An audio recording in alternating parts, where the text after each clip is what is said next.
आप बालक हो, बालक का स्वभाव होता है, माता पिता कितना प्यार देते हैं, सीने से लगाए फिरते हैं, और बच्चे को कोई जरा सा भी छोटा सा खिलौना लेकर ऐसे ऐसे कर दे, माता पिता को त्याग कर उसकी तरफ दौड़ लेते हैं।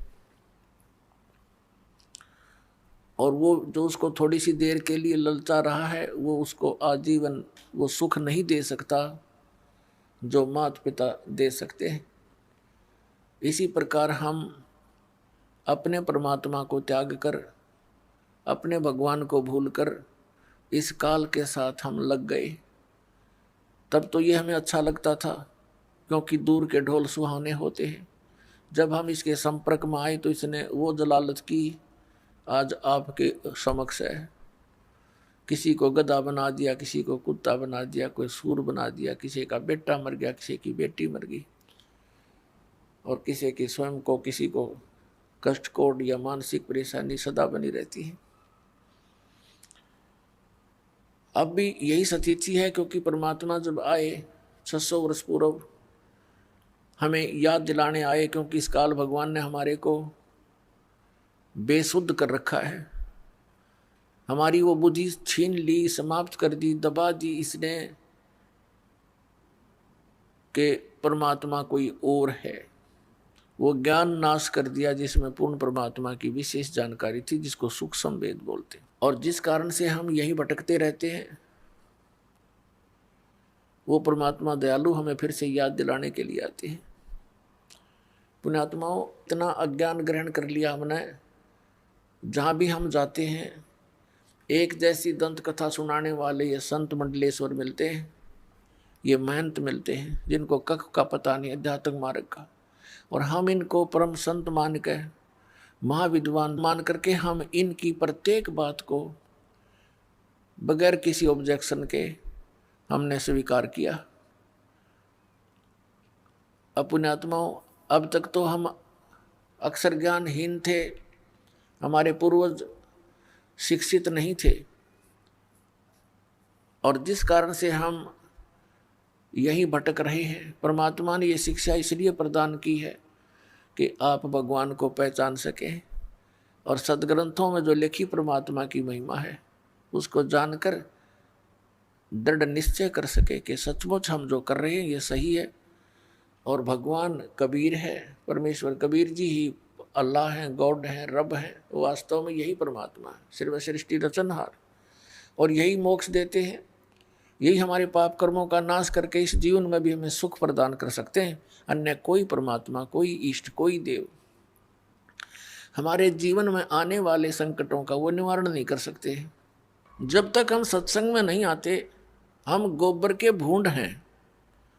आपने देखा होगा, काले काले भूंड होते हैं, मोटे मोटे, इसे मोटे मोटे। खेतों में पशु गोबर कर देते थे, और वो क्या करते हैं, दोनों पति पत्नी, वो भूंड और बूंडनी, वो क्या करते हैं, गोबर लेते हैं, उसके ऊपर रेत लपेटते हैं, कहीं कोई देख ना ले इसना, और छीन ले जाता रहता है, और फिर उनको धका धका के उसने अपने बिल में ठोक लेते हैं, सुरक्षित संग्रह करते हैं, कदे कहीं फिर मिल रहा है कोई ना, यो गोबर है। और जब उसको लेकर चलते हैं, उस गोली के ऊपर का कदे ऊपर पड़े, कदे तले पड़े, और उसको ढोते ढोते मनमाने किसी पशु के पैर के नीचे आके उनका दोनों का कचूमर निकल जाता है। सारा जीवन खो दिया गोबर इकट्ठा करने में, 1 मिनट में मर गया, गोबर खा भी ना सके वे। तो ऐसे ही परमात्मा ने कहा, ये माया पुजारी जीव हैं, ये कलयुग के लोग, और इनको ये भोग भी नहीं सके, इनको यही भी होग। और एक भूंड यानी भौरा, वो भी भूंड होता है, वो जाता था बाग में, उसने देखा कि ये दोनों मेरे सजाती मित्र पति पत्नी सारा दिन ये इस काम में लगे रहते हैं, सारा जीवन व्यर्थ कर देते हैं, और ये गोबर धरा धरा रह जाता है, ये मर जाते हैं। उनसे समझाने की चेष्टा की कि भाई मेरे साथ बाग में चला करो, वहाँ बड़े आनंद हैं, अच्छा आहार है, बड़े फल लगे हैं, सुगंधित फूल हैं। अब वो क्या कहते दोनों, कि भाई तू हमारा टाइम वेस्ट मत करा करे, हमने काम बहुत से, तू है ठाली आदमी, बेला आदमी, तेने काम कोई है नहीं, बाग में धक्के खान जाओ, ना सो जा महाराज, जब बाग में जाएंगे तो ये गोबर कौन ढोएगा, कौन इकट्ठा करेगा। अब वो चला गया कि ये तो भाई नाराज हो गए। कुछ दिन के बाद फिर हिम्मत सी करके उनसे फिर चर्चा की। उस दिन उन्होंने कुछ थोड़ी देर ज्यादा समय तक सुनने की चेष्टा की, फिर भी लास्ट में ये कह दिया भी नहीं, हमें टाइम नहीं है, फुर्सत नहीं। अपने आत्माओं, एक भगत सत्संग में आया करता, सत्संग ले रखा था और उसका मित्र था खास, उसने वो सत्संग ग्रहण नहीं किया, भगवान की भक्ति नहीं करता था। तो उसके पास जाता था मित्र, आप नाम लो, भगवान की भक्ति करो, चलो मेरे साथ सत्संग में। तो वो भी ये कहता था कि भाई मेरे पास टाइम नहीं, छोटे छोटे बच्चे हैं, तेरा तो दिमाग खराब हो गया, तूने तो अपना नाश करना है, तीसरे दिन भाग जा सत्संग में। कोई बात हुई। फिर वो मित्र फिर कुछ देर बाद जाता, क्योंकि उसको पता था कि वो गोबर ढो रहा है उन बूंदों की तरह, और वो कहता भाई फुर्सत नहीं, और बात बता तू, इसने छोड़ टॉपिक ने। एक दिन उसकी मृत्यु होगी, छोटे छोटे बच्चे थे, कटकी टिकट, ये कौन सा पटा लिखवा रखे, मराए को नहीं 100 साल तक। अब सभी उठाकर ले जा रहे हैं, कोई लकड़ी ले जा रहा है, कोई पीछे पीछे जा रहा है, बोल रहे हैं राम नाम सत्य है, सत्य बोलो गत है। उसका मित्र कहता आज भाई को फुर्सत है। वो कहते हैं राम नाम सत्य है, सत्य बोले गत है, और वो कहता है आज इसको फुर्सत है। अब दूसरे कहते हैं ठीक बोल ले आज तो तू, इनका तो चोट लग रही है।